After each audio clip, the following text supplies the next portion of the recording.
America అధ్యక్షుడు Donald Trump ఇరాన్తో జరుపుతున్న శాంతి చర్చల నేపథ్యంలో పాకిస్తాన్, సౌదీ అరేబియా, టర్కీ వంటి ముస్లిం దేశాలు ఇజ్రాయెల్తో సంబంధాలను పునరుద్ధరిస్తూ అబ్రహాం అకార్డ్స్ పై తక్షణమే సంతకాలు చేయాలని పిలుపునివ్వడం అంతర్జాతీయంగా తీవ్ర సంచలనం రేకెత్తిస్తోంది. అయితే ట్రంప్ ప్రతిపాదనను పాకిస్తాన్ రక్షణ మంత్రి ఖవాజా ఆసిఫ్ అత్యంత ఘాటుగా తిరస్కరిస్తూ ఇజ్రాయెల్ను గుర్తించడం తమ దేశ ప్రాథమిక సిద్ధాంతాలకే వ్యతిరేకమని, ఒక్కరోజు కూడా మాట మీద నిలబడని దేశంతో తాము చర్చలు జరపబోమని స్పష్టం చేశారు. ఈ తిరస్కరణ అగ్రరాజ్యం అమెరికాకు ముఖ్యంగా ప్రతిష్టాత్మక ఒప్పందాలను పట్టుబట్టి సాధించే డొనాల్డ్ ట్రంప్ ఆహానికి పెద్ద ఎదురుదెబ్బగా మారింది. తన మాటను కాదన్న దేశాలపై ఆర్థిక, సైనిక ఆంక్షలతో విరుచుకుపడే నైజం ఉన్న ట్రంప్ ఖచ్చితంగా ఈ పరిణామంతో తీవ్రంగా హర్ట్ అయ్యే అవకాశం ఉందని అంతర్జాతీయ దౌత్య నిపుణులు విశ్లేషిస్తున్నారు.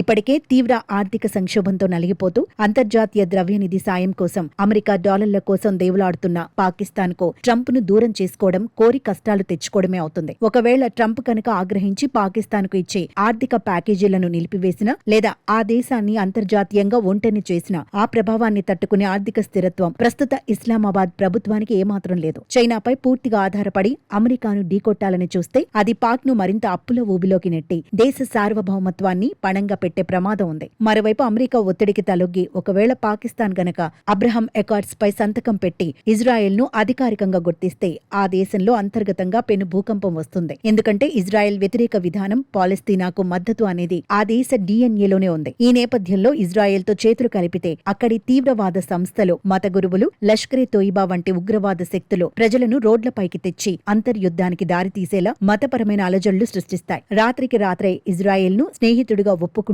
ఇస్లామిక్ శక్తుల నుండి ప్రభుత్వం తీవ్ర దేశద్రోహ ఆరోపణలను ఎదుర్కోవాల్సి వస్తుంది. ప్రతిపక్షాలు ఈ అంశాన్ని ఆసరాగా చేసుకుని దేశవ్యాప్త అల్లర్లకు పిలుపునిచ్చి ప్రజాస్వామ్య ప్రభుత్వాన్ని కూల్చివేయడానికి కూడా వెనకాడవు.